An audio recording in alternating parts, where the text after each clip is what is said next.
yeah, it kind of bridges a gap, really. It was Hmm. like, it's tough because you're going from like the really broad brush stuff of Right. Right. broad principles of training. What's my why? What's a strategy? How could I um, do this much training, or how could I change my training to achieve my goal? But then you zoom in from all the really big stuff like that down into the tiny, minute details of how to construct a training session, how to keep things interesting, keep yourself guessing, pick the right tire, the right skin suit, race strategy. So um, it's one of those things that applies at all levels. And that article had a go at going up some of the basics, and then some more out there ones. I seem to remember I wrote something along the lines of, these ideas are peer reviewed, but some of them are also just Pete reviewed, Hmm. and they've been worked on in my own lab, if you like.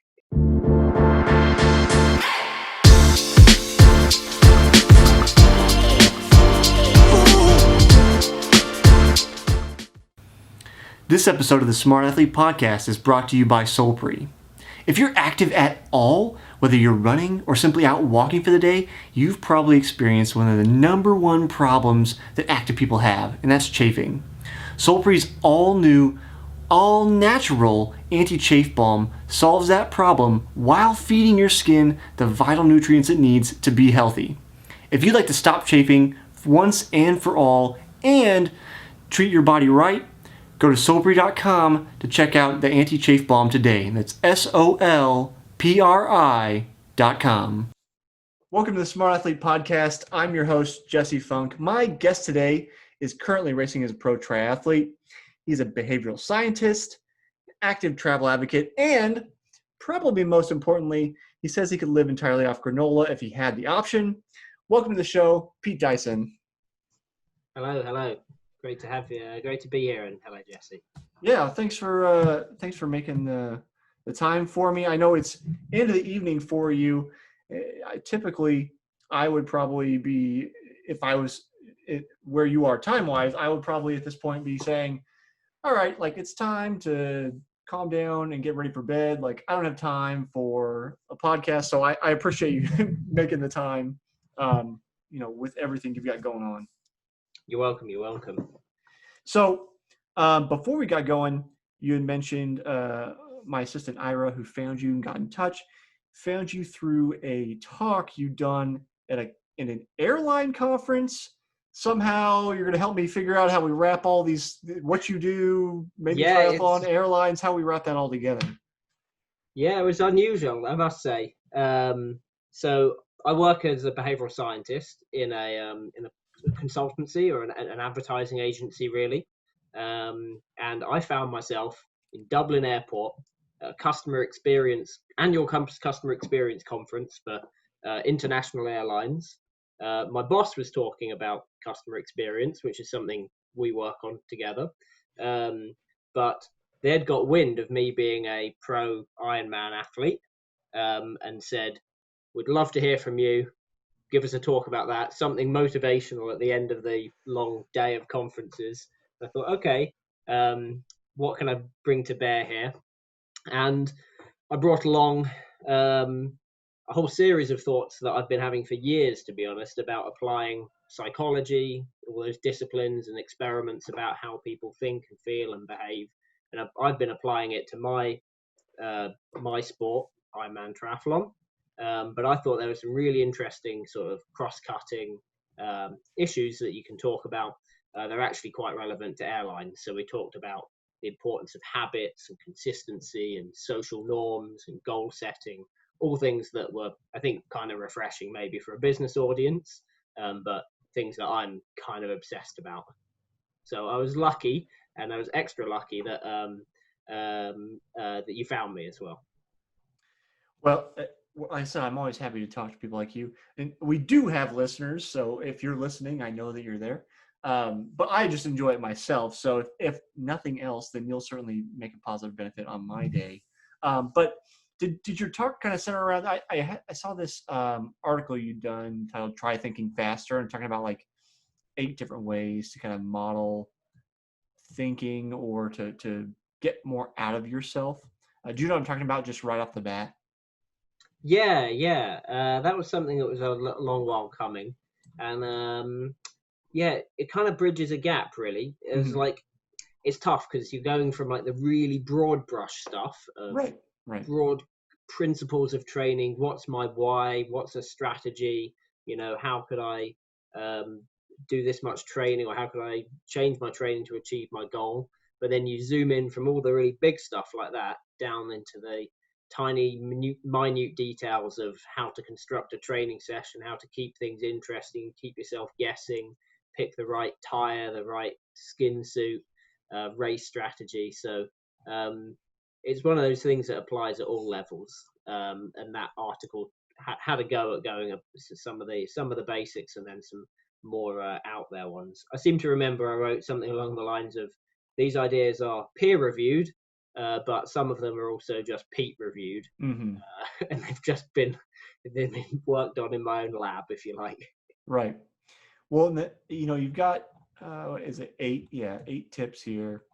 One of the ones that really sticks out to me is talking about number 3 is like avoiding burnout. Is it, you know, you mentioned some things just simply take time. You mentioned the physics of it, but we can't like rush growth basically. Like there's just simply a certain period of time it takes to grow. You can't push it any faster, though we tend to focus on these like really hard sessions, and that's what makes us feel gratified, I think, but also has the tendency to lead us towards burnout so that our consistency takes a nosedive.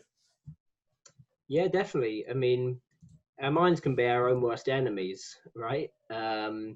If we were to set someone else some goals and set them some targets, it's unlikely many of us would be as harsh on other people as we are often on ourselves. Mm-hmm. Um, and yeah, when you talk about growth, I mean, I'm reminded that, like many people this year, have been hoarding house plants under lockdown and getting a hang of growing plants where previously I had a tough time, but they're an organism just like us. You got to be patient. You got to water them, but you can never expect them to suddenly flower in just a couple of days. It takes so much more patience, and the stuff that goes through with training has to take some number of weeks to make an effect. We can't suddenly develop stronger muscles or bones or blood or heart. Definitely when it comes to injuries, it's sort of just tissue that's growing, and you got to be patient. Um, so that's the burnout bit, really. It's it, unlike a plant, we have the ability to tie ourselves in knots.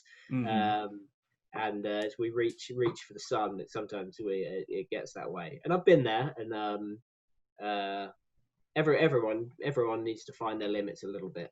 Yeah. Yeah, I can't recall who. I feel like several guests over the last 80 some odd episodes now have have said something to the effect of, especially when we're talking about triathletes in particular, often triathletes are this very like A type personality. They don't need motivation to like go harder. Uh, they do need help holding back. Actually, I'm thinking about in particular former British triathlete Vanessa Raw, if you're familiar with her. I remember her mentioning that about her own career, like because she had so many injuries, and coaches wanted to just push, and it was like she didn't need to be pushed. She had plenty of motivation. What she needed was somebody to say, like, it's okay that we hold back here and avoid those injuries. And I think that's almost universal. Have you gone through that, or do you come to the place where you're like, no, it's time to stop, like much easier than the rest of us? Yeah, you always want to double down. Right. When things are going good, you want more of the good, and it's hard to take that week off or that time back. I mean, I've been fortunate. I've kind of been in triathlon for 7 years or so, which is enough to get perspective, but definitely nowhere near like a lifetime. And compared with other guests you might have had of decades of experience and coaching experience, which gives you is a whole nother galaxy. But I have had the good fortune to train and race with my brother, and we're similar physically and similar mentally broadly. And you get that sense of perspective that he's so hard on himself, and you can kind of be the voice that you wish you had, and he'll say Mm-hmm. things to me where I'd be like, yeah, I wish I would say that. I should say that to myself, or remind me of things I otherwise said. So having people close that are like that can really help mirror those decisions. But for sure, triathlon selects for people who are. You wouldn't do it if you weren't really motivated. It's a crazy kind of thing to do. It's a tough old sport to train. Mostly the sport is training, and then you get the celebration of training, which is the race itself, to really bring it together. But yeah, it attracts a certain mindset, and usually the ingredients are already there for motivation. What you need to do is enhance a few other aspects, and working in behavior change, in behavioral science, and working. My job Monday to Friday is to look at issues exactly like that for companies and clients and governments and charities. So it's natural, I think, that way. Yeah.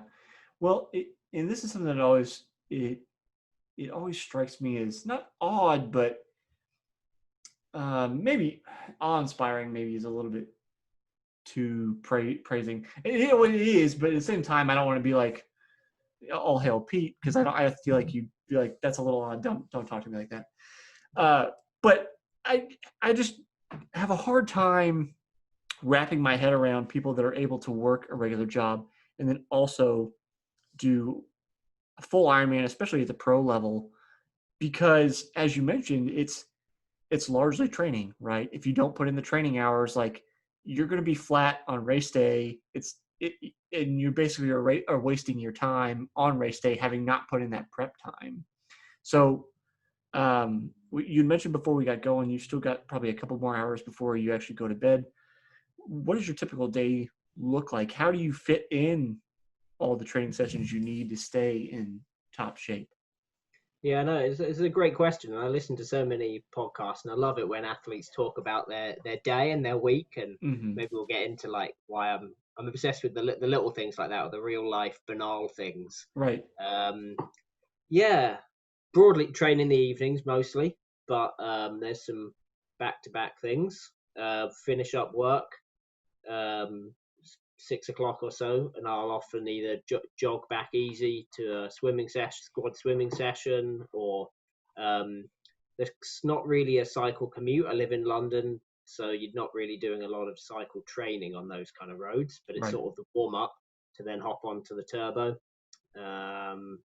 And yeah, tends to be there's no session on a weekday that's more than 2 hours, 2.5 hours really, when they're always back to back. So it's jog to the swimming pool, or cycle to go on the bike and then do a run. So everything's sort of combined together. I've been able to total like 15 to 20 hours a week training.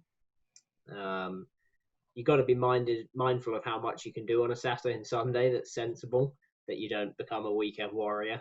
So you can be fresh for the weekdays too. But yeah, lots of combined sessions, I think, is probably the short answer. I might be doing upwards of 15 or 20 sessions, but things tied together. So people seem to follow me on Strava, but I do pity them because they must get a lot of updates. And lots of little things add up. Yeah, people getting confused. Like, I thought Pete was on a run. Why is he in the pool? Why are we doing laps?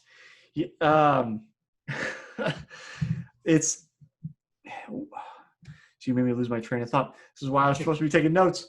Well, I can add like I don't know, 15 or 20 hours seems a lot. I mean, sometimes that's like as much as I can fit in, really. Right. I just can't get to the 20 or 25. But actually, it would be a different model, and that's why I think it's worth adding that it's not just about even though I think it's worth citing the total volume. It's about intensity as well, and stacking those sessions in the right order. So you've gone hard on the Tuesday evening, and you're not expecting yourself to run great on the Wednesday or put in an incredible bike session. So it's about the arrangement of those things, which is stuff like TSS is okay, but it doesn't know what you did yesterday, doesn't even know what you did an hour ago. So it's not the best. So you have to kind of take ownership of working out how it goes. So I'd say, honestly, I don't really follow, even though I agree with the science, sort of the 80-20 rule of 80% easy, 20% hard. If you've got a lot of time, I think that's a great model. And by all means, if you've got 30 hours, but if you're down at kind of 10, 15 and you're trying to compete at the level I'm at, then the bits that are going are the lower zone stuff. But I'm just doing what I can. I've looked at it and I think it works, but I'm never going to say I'm super confident. But it just goes to show you got to work out what you got with the time available. Right. Well, it plays into a lot of things. It's the thing that works for you, because it wouldn't necessarily work for me. And then quality over quantity. That's always what you focus on when you're time strapped. And you're talking about full Ironman. You're working out. I was working out a similar number of hours for like halves, but I probably was doing, I would guess, obviously we haven't sat and compared schedules. I was probably doing more like zone 2 work than you're doing for a comparable amount of time. I don't think I could probably keep up with what you do. For clarity's sake, you'd mentioned TSS, training stress score, for anybody that doesn't have gadgety stuff and just pay attention to that. There's a score that's trying to tell you how hard you worked out, pretty much. I do wonder, with it being at the end of the day, after a day of work, or then starting the next day of work, do you ever notice yourself in like a fog with your brain? If you work out too hard, or you get off on your eating schedule, or any of that kind of stuff, do you ever end up in that place? Yeah, I think you do. You don't feel so good in the mornings, and you got to be really careful that you've eaten enough in the afternoon to fuel the session that's coming, because you don't have a great window before. You're talking about finishing a session at night, for me 9:30, and you're gonna try and go to sleep 2 hours later. So yeah, I don't know exactly how much I'm losing out there. The other way would be to get up early, and a lot of people I think do it that way. When I've tried that, I just lose a lot. The trade-off is big at work, probably too big. I don't like it in myself. Like I want more balance than that. But it does go to show sometimes some novel training methods that come in, and people talk about fasted runs in the morning, or you have a glycogen depleted session. I often just think, oh, that's just a Thursday morning when I run in again. I didn't realize what I was doing. That's why when I get in on Thursday morning, I'm ravenously hungry for, as you know, granola. But sometimes you don't realize the stresses you're putting yourself under might be beneficial. Like, I'm open to the fact that the scarce amount of training, pressure it puts yourself under. No one thinks that having less sleep is a good stress. But at least the forcing yourself to, you're up and going, you're in work early again. There's some good things to come from that. It's not all inhibiting. Right. We think about like what is working out, and when you break it down, you're stressing your body to a certain degree, and it's going to adapt. So as long as you don't push yourself over the edge, then there are probably a lot of things that end up being beneficial. I think like with the fasted runs, I know some people are religious on them. I did it for a while. I've kind of backed off of doing it recently. I'm not sure how much benefit you get from them versus just balancing out your overall calories for the day. In terms of like talking about like fat oxidation and fat adaptation for a fasted run or a fasted workout. But there's a lot of ideas out there, and I do think it's probably good, if for nothing else, to have done it every once in a while, just for the mental aspect. Because I know, at least when I was racing long course, there are times in the race you're hungry, and it's like, it's not time to eat yet. You can't take any more calories in, or you're going to have way too much on your stomach, but you got to still stay at that high level. Yeah, it's a really hot topic at the moment. The past 2 years, it's really kicked off with the interaction between nutrition and performance. Right. I've tried to follow it closely, and some of these, we both will be able to go into the depths of it. but it's another way of modulating it, and I think a good way of thinking of it is don't leave any stone unturned, Right. and a balanced diet of sometimes sessions are low and sometimes they're high, and just in the same way that sometimes they're super intensity and there's some sprints, and sometimes it's a easy jog that you could talk along to.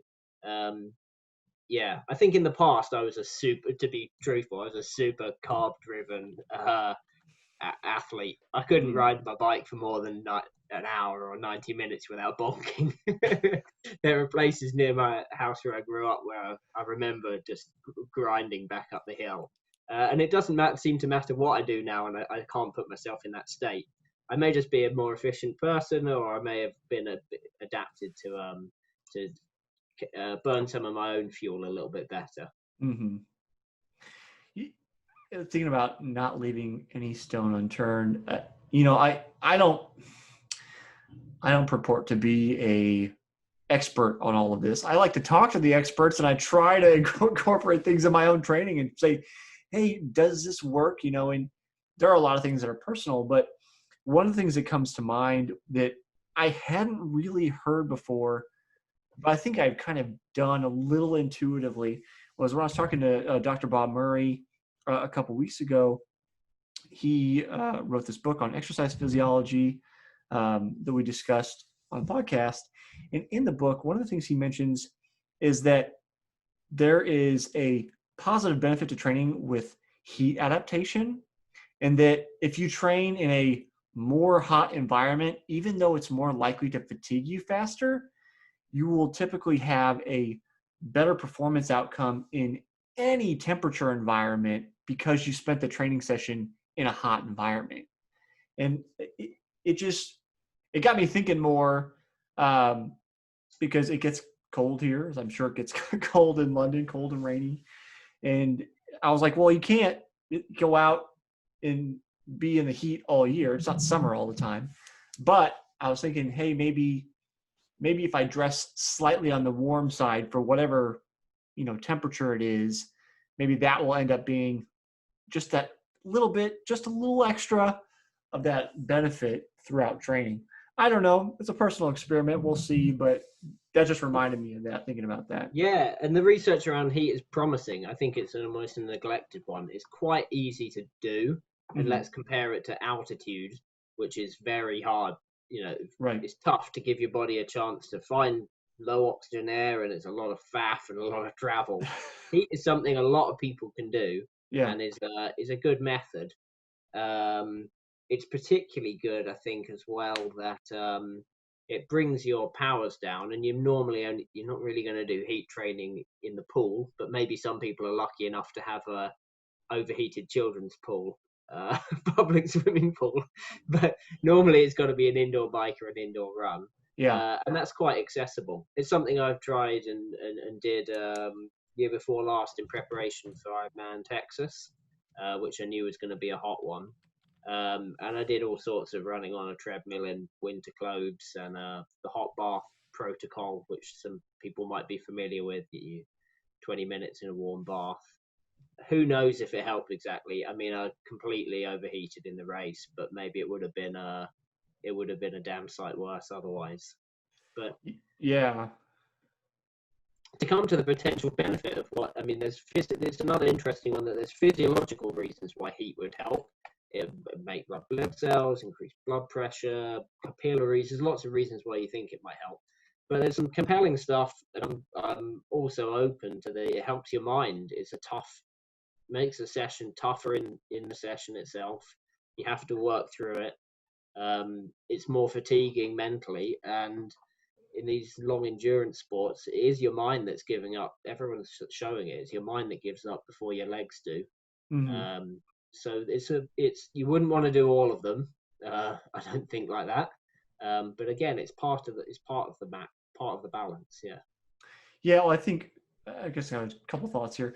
You think about your mind giving up, and you've probably experienced this at some point in your career where you get to the finish line, whether it's a race or a workout, and you stop and it's like there's no possible way you're getting restarted.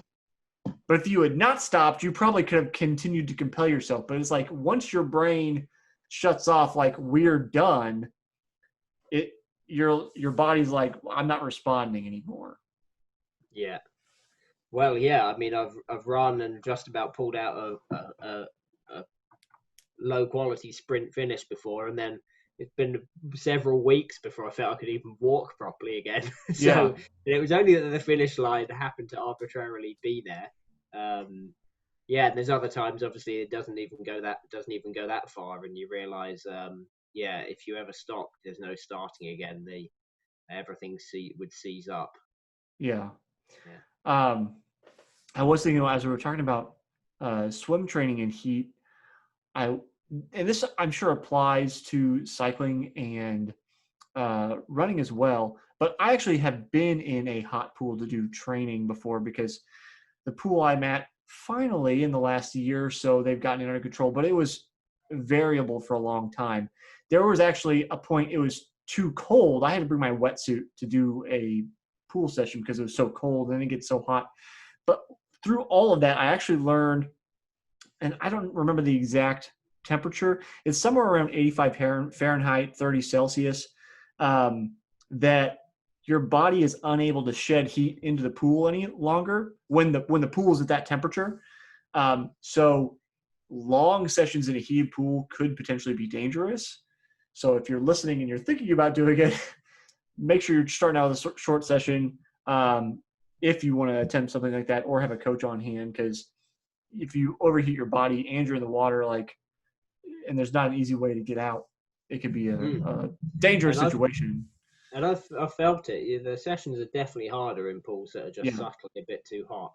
I would say they're also hard, but I'm not so convinced in a good way when they're too cold. And Right. we've got a couple outdoor pools where I'm at, and some of them are heated, but you're not always going to be heated as great all year round. It's a windy day, it's a cold day. They don't always nail it. Mm-hmm. But I don't sign up for the sort of macho, like, let's grim through it, wear as little as we can. I think triathletes have a tough time there. The swimming community give us a tough ride. I'll wear a neoprene hat if I want to, or get on the fancy shorts to just as a bit of warmth going on. I think if you want the best session, you want the best session, execute the best session you can. Mm-hmm. And being a bit of a shivering mess is not no, I don't think that's a good look. Yeah, well, I think it's a couple things. There's that culture in swimming that's like that's just what we do. We get into cold pools early in the morning, twice a day. Like, that's just part of who they are.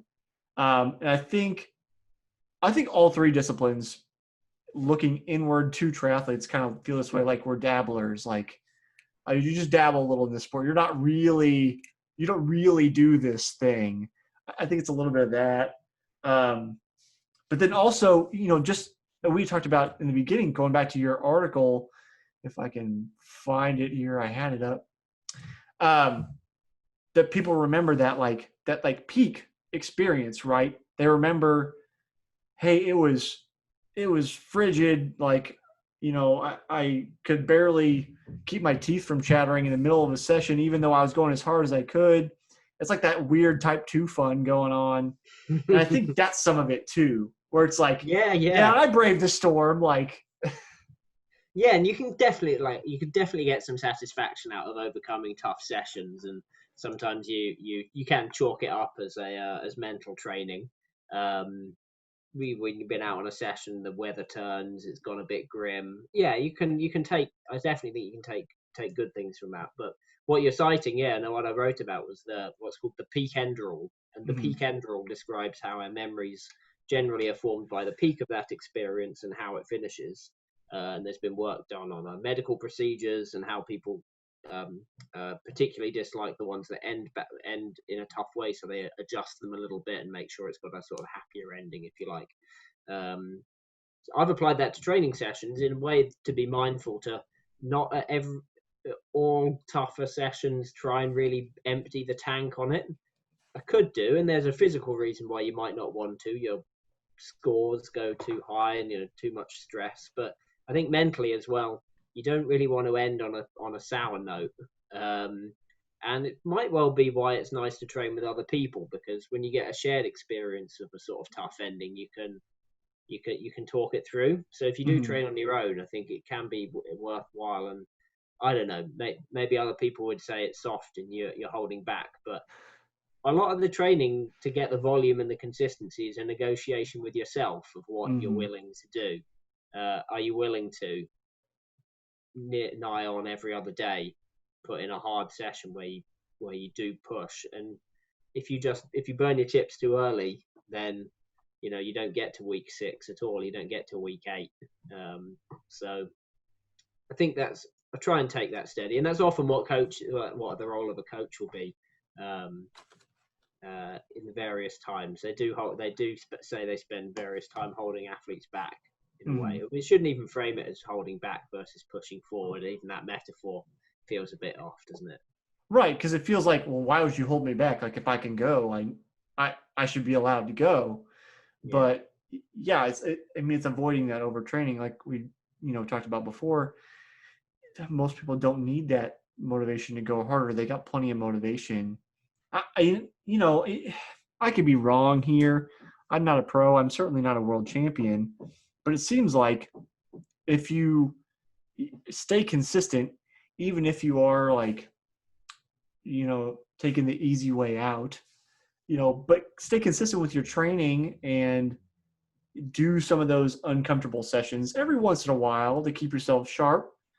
I feel like you're probably in the long run going to get more out of yourself than if you just torture yourself every single day.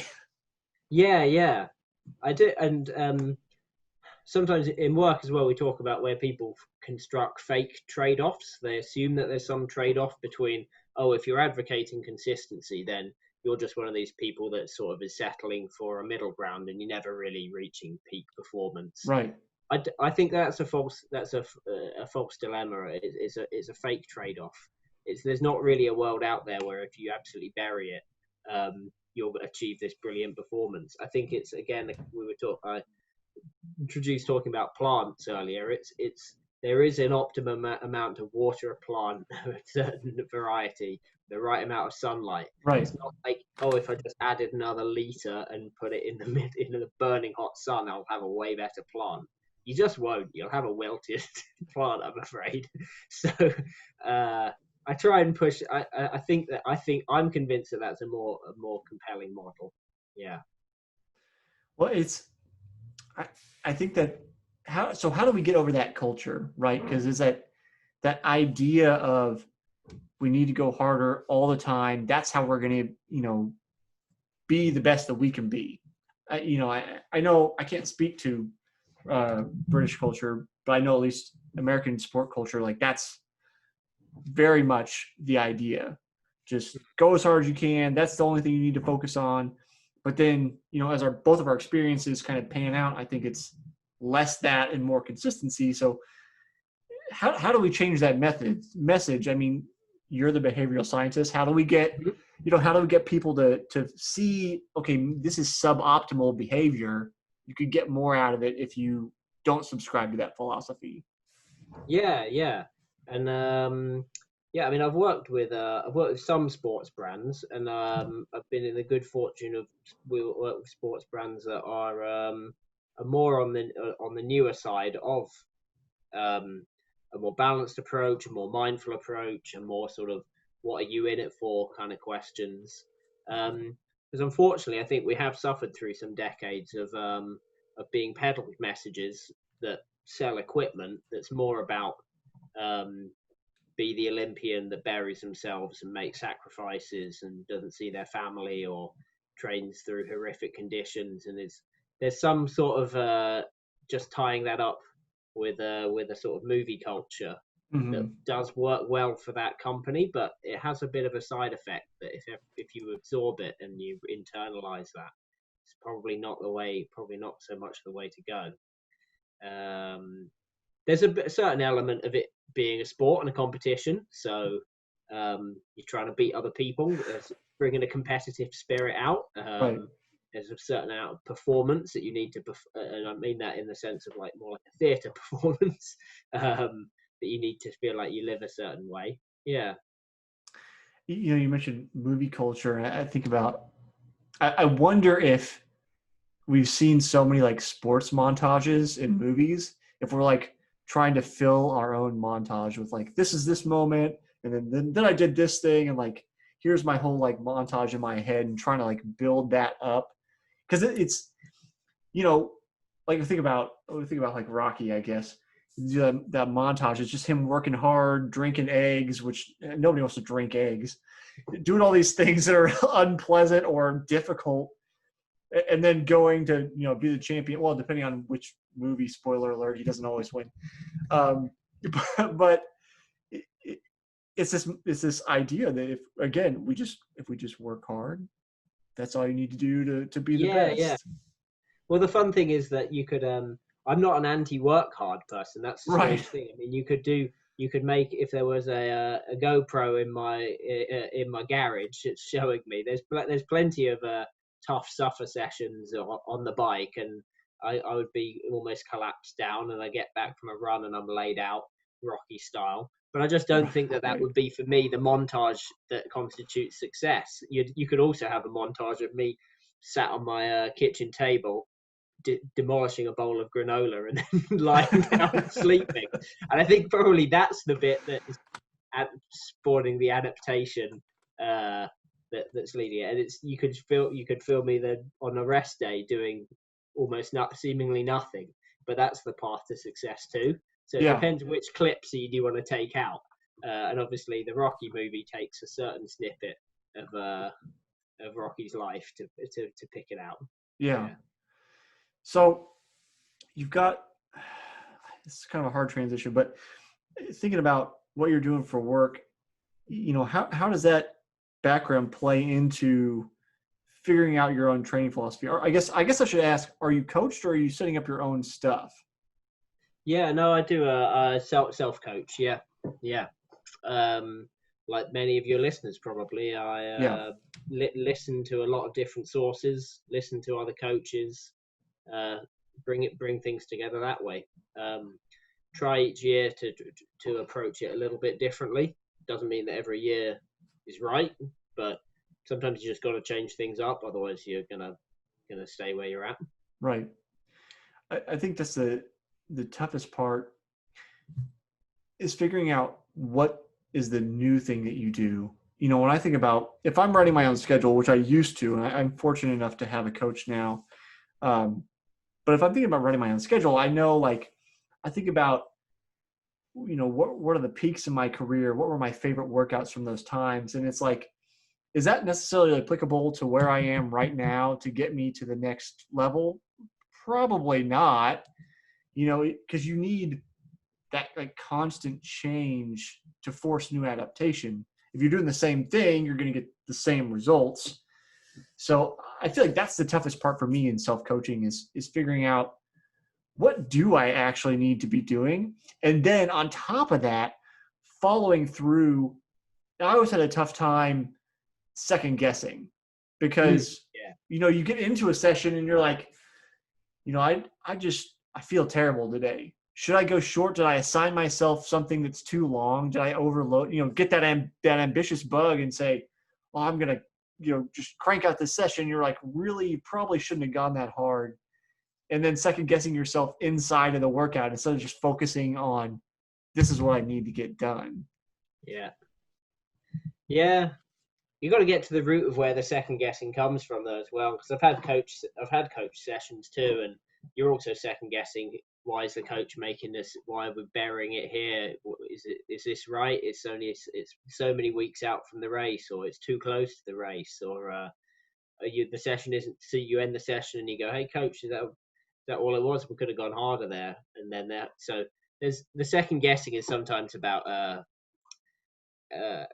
being loss averse or having some deeper anxiety. But I'm work in psychology, so I am liable to say this. Doesn't mean that's how your mum treated you when you were a baby, but it can lead to some deeper question of like, are you bought into the process, or do you trust how you made that decision to do it? You trust the coach that's setting you the plan. Yeah, I think if I think about it now, very rarely do I question my coach. There, every once in a while, I will, and it'll be something small where it's like, hey, and we've been working together for a number of years now. But thinking about, are you bought into the process? I think some of it's like, I have an opinion about, especially when it comes to running, cycling. It's all his world. I'm never going to question what he's telling me on the cycling stuff, because he coaches um, world class cyclists. So I don't know anything. But when it comes to running, it's like I have this background, so I'm like, I know that I need basically a certain amount of taper period to hit my peak. And if we don't do that, if it's short, if it's long, like things are going to be off. So those are the things I'll question. Like when I'm like, I have this conviction that this is exactly how it needs to go, and it's not, then I'm like, okay, we need to have a discussion about what's going on. Otherwise, I think I'm bought into the program. But I think you nailed it, where it's just like, are you bought in, or are you unsure of the situation? Mm, mm. And it's okay to be unsure. I mean, it just means that you need some conversation or just need to take stock of it. That's going to happen too. Yeah. Yeah. So, um, for you, the listener, maybe this won't be interesting, but I'm curious, so I have to ask Pete before we're not on anymore. Um, you were mentioning working previously at Ogilvy as a Mm, behavioral scientist, and so for you that doesn't know, Ogilvy does advertising, marketing, those kinds of things. So what were you working on there? Um, are you using your dark psychology powers to sell us things we don't need? mm. What was the kind of stuff that you did there? No, have had the really good fortune to work in a specialist behavioral science practice, and that means the team of a dozen of us or so are all psychologists and behavioral scientists, and we work on brief challenges for companies and organizations that are less about selling things and more about behavior change. And that behavior change tends to be things like using where people aren't using the product the way the company would have hoped they would, so they've Mm, misunderstood it, or um,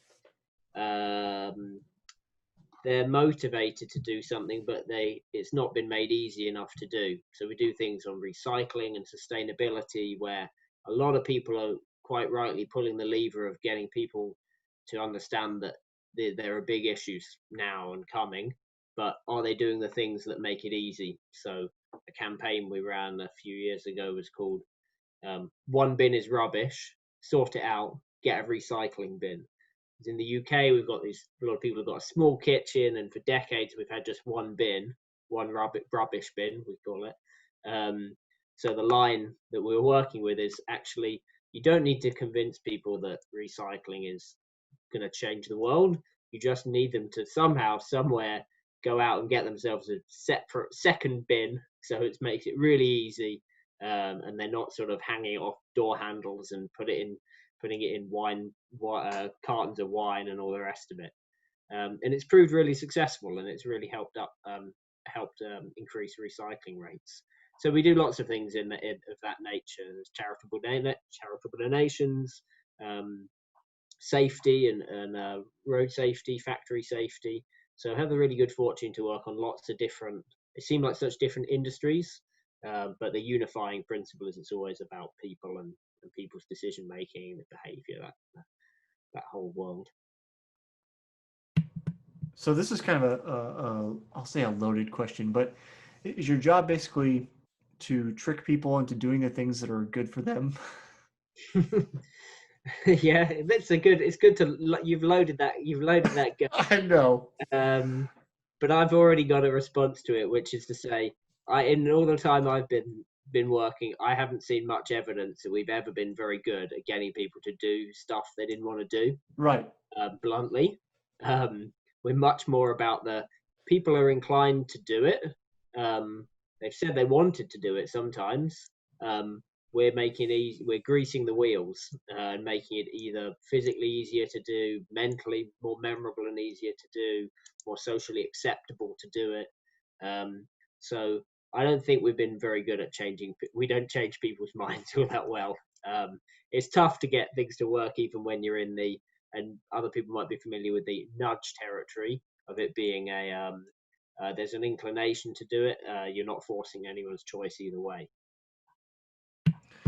I think it comes up kind of in entrepreneur circles. I think I mentioned it on the show before. It's just when you think about, I talk about David Ogilvy in the sense of being a copywriter and learning about copywriting, which is all the words that you read when you're on like a product page and those kind of things. Trying to, convince, but it's not really the right word either. Maybe I'm not a very good copywriter, to get people to buy things. And it's like, as you mentioned, it's like, if I'm on, if I want to buy a vacuum, I'm already in the market for vacuums, right? Like I'm looking for a vacuum. I just need to know, I need to be nudged in the right direction to get the thing that actually solves the problem that I want to solve. Right. And so I think sometimes that's why I say the loaded question, because I know that's not actually the case, but it does come up.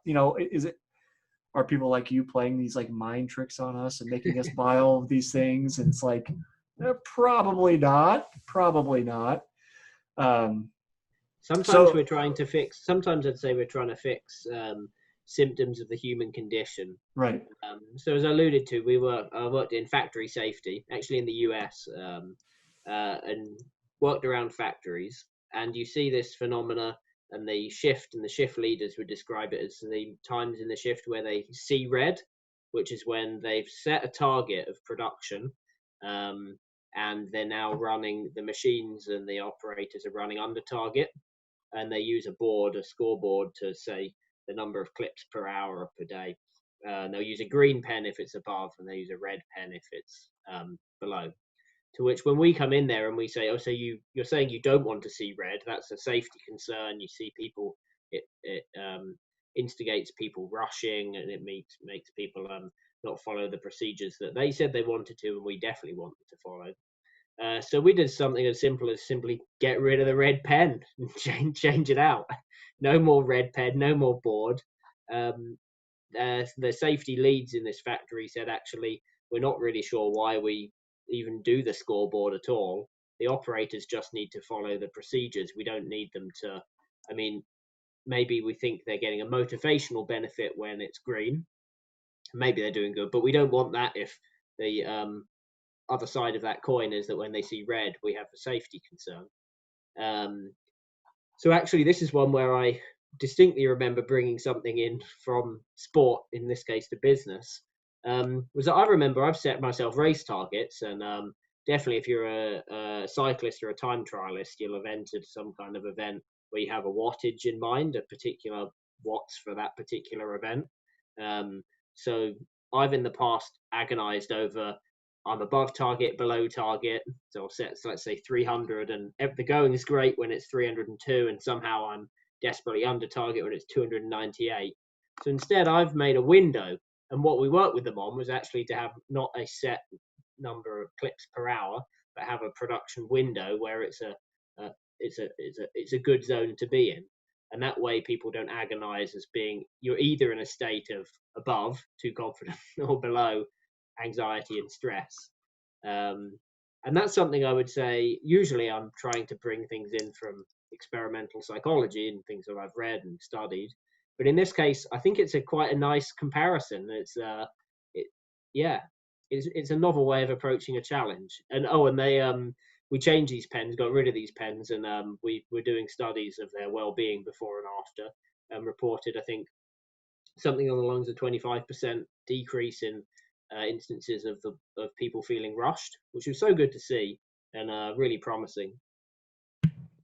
Well, and then you end up probably getting the same or better output, right? When people aren't stressed, because you feel like, I think there's probably a tendency, and I am speaking out of turn a little bit here, but probably a tendency for bosses to be like, when we're behind, like we need to push, but especially in an industry where safety is such a concern, pushing leads to cutting corners, which leads to accidents, and then people get hurt. So it's like if you just thinking about, again, sport and what we talked about earlier, focus on the process, stay consistent, and like long term, everything will kind of balance out. Yeah. It's one of those ones of like, be careful what you measure, because what you measure is going to get managed. So if you measure volume, then you're getting a volume game of how many miles or how many minutes am I doing. And that's natural, but you can know that it's a powerful force. So you might want to use it for good when you want to use it for good, like keep yourself in check and get consistent and, pull yourself in that direction. But also don't let it lead you to bad things of obsessing over numbers that, you'd be better off just running with the process. Yeah. So right now, I think, and please correct me if I'm wrong, you're working with the Department of Transport on changes related to COVID and those kind of things going on right now. Yeah. So coronavirus hit, and I'm in a secondment, so a temporary position with the UK government in the transport department. Yeah. Looking at challenges like we need in the UK, really need people to get out on bikes and get them walking. A lot of people have wanted to for a long time. They felt it hasn't been safe enough, and it hasn't. But there's other ways in which we can help them out. So we've got vouchers for bicycle repair. We've got cycle to work schemes. And we're trying to work with employers to make it easier for when offices reopen, so that they get better facilities and they make it more normal that under the new world, that it's okay to cycle and that you get good facilities when doing it. So trying to bring together, that's one where it's sort of like, we know quite a few people are going to be quite motivated. A lot of people have been saying they don't want to go back to the old world. So how can we give them what they need physically and also mentally to make it happen? So again, we're just trying to nudge people towards behaviors they already want to take on, right? Yeah, and it's one of those ones where if you have millions of pounds, and some governments do, then you can build cycle lanes, but it's going to take quite a while. Yeah. And there's going to be a few trade-offs. But you can also, when all the bikes are selling out of the shops and the big retailers here, make sure that when someone does buy that new bike and they've got good intentions, you're also giving them a map of the local cycleways, and you're helping them out about how they can repair it, and you're making sure that when they buy the bike, they go, well, if you get a lock, then you'll be able to also use it for transport. Otherwise, we're selling bikes that it's great, but are just recreational, and they realise, how do I cycle to the swimming pool, or how do I go and do my shopping if I don't have a lock? There's lots of ones where you're trying to help people out who, I bought a bike for the first time. I was clueless some 15, 20 years ago. I wish someone had helped me out at the beginning. So we're trying to play that role.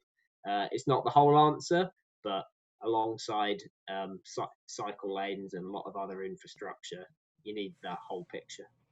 Yeah, well, it seems like, and this goes back to training, where I kind of envy your position, because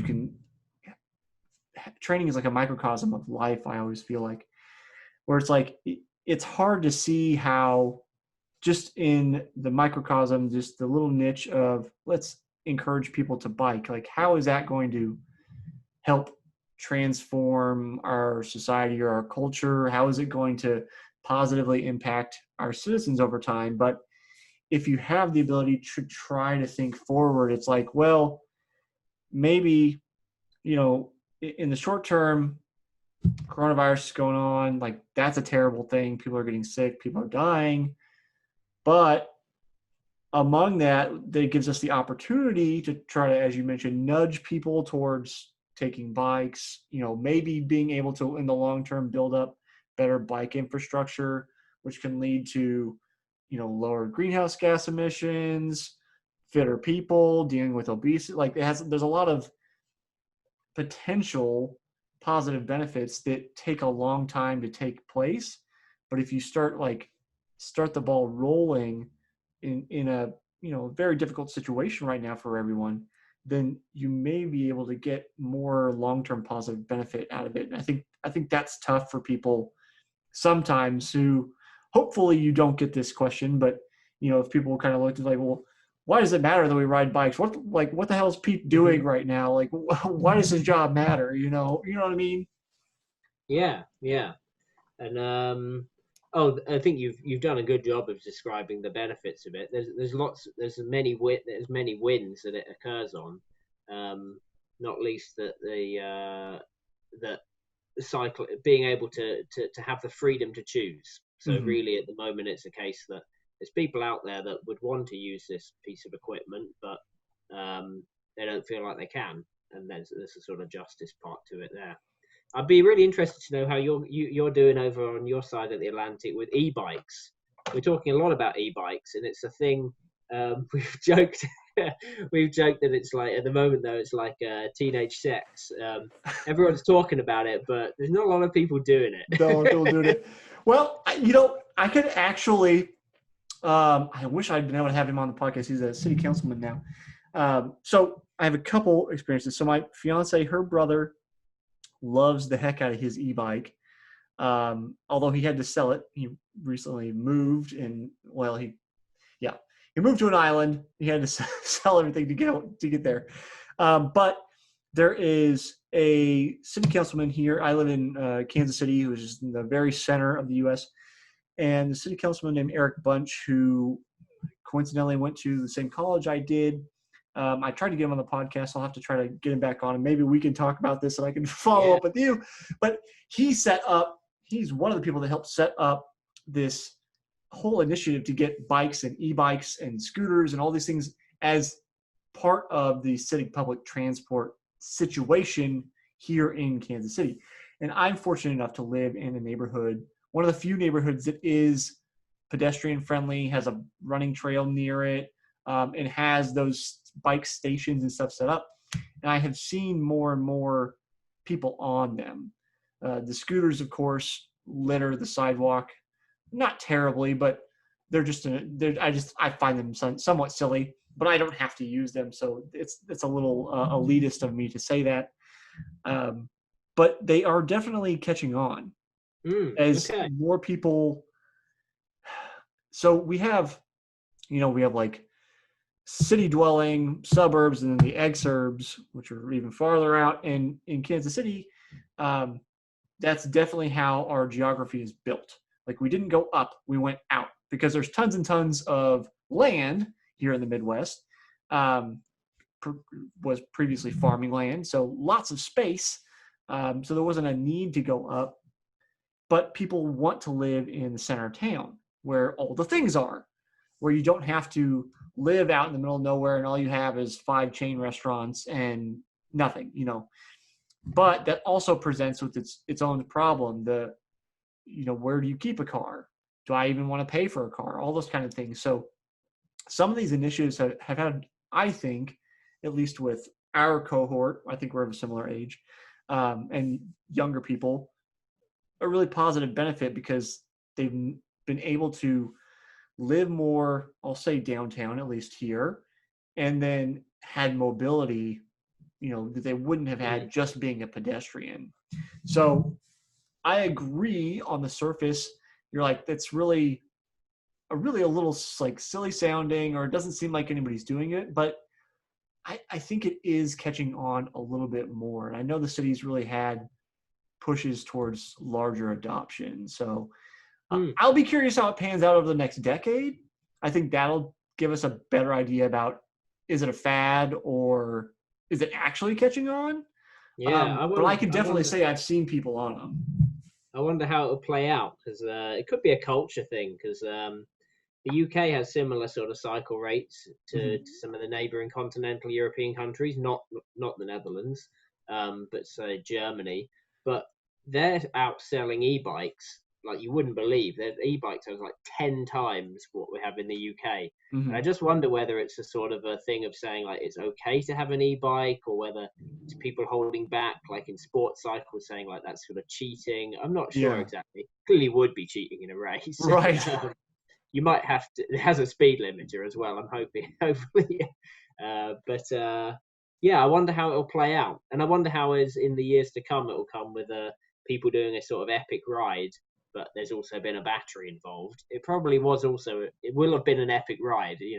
5-10 hours on a bike or something. But it'll come with that sort of little caveat of saying, "Oh, you did have a motor for a bit of it." But I think it would be great. I mean, if it could enhance your number of training partners, get more couples cycling, especially where there's like speed differences or friends that can go out.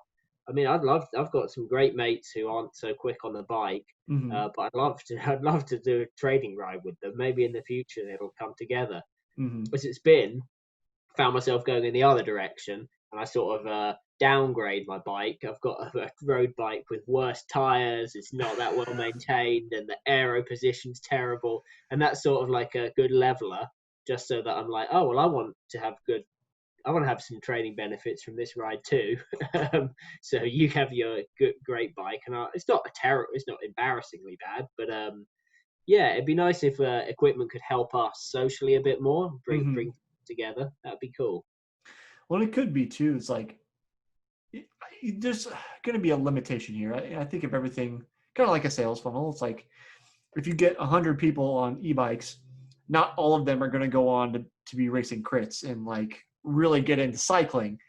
But some people, I think, they get comfortable on a bike or like get reintroduced to a bike because they haven't been on one since they were a kid, might think, maybe today I'm going to turn off the pedal assist and I'm going to take this hill on my own. And that turns into like I'm spending more time actually just out riding the bike without it. Now I want just a normal bike that doesn't have the electronic component. I'm going to go out and rides. It's, again, we were talking about just making little nudges, just try to, push our way slightly into areas where people can more easily do the things that they really would like to be doing. So, Pete, as we're starting to wind out on time, I'm asking everybody the same question this year at the end of every episode. So I'll ask you too. I'd like to know your thoughts on what you think the purpose of sport is. Whoa, okay. To bring out your best self. Yeah, I think so. You go around, but you can only, we're all built differently. You can only be in this world to try and, I know it sounds schmaltzy and romantic, but it's to be as good as you can be, but also bring whatever your best character traits out in it. If you're an introvert, then you go and do that thing. If you're an extrovert and you want to do it to make friends and meet people, then great, do that. Just bring out your best characteristics, I think. Yeah. I like that one. Pete, if people want to see what you're up to, follow your races, any of that kind of stuff, where can they find you? Yeah, Twitter, I think. Pete_Dyson be the place to follow. Got really looking forward to 2021. Have no idea which races will be on, which I'll be doing. Just biding my time for now. Yeah, ready to get out there. Well, hopefully it goes well, and good luck this coming season. Hopefully everything goes off without a hitch. Yeah, thanks. Thanks, All right. Thanks for hanging out with me today, Pete. Cheers.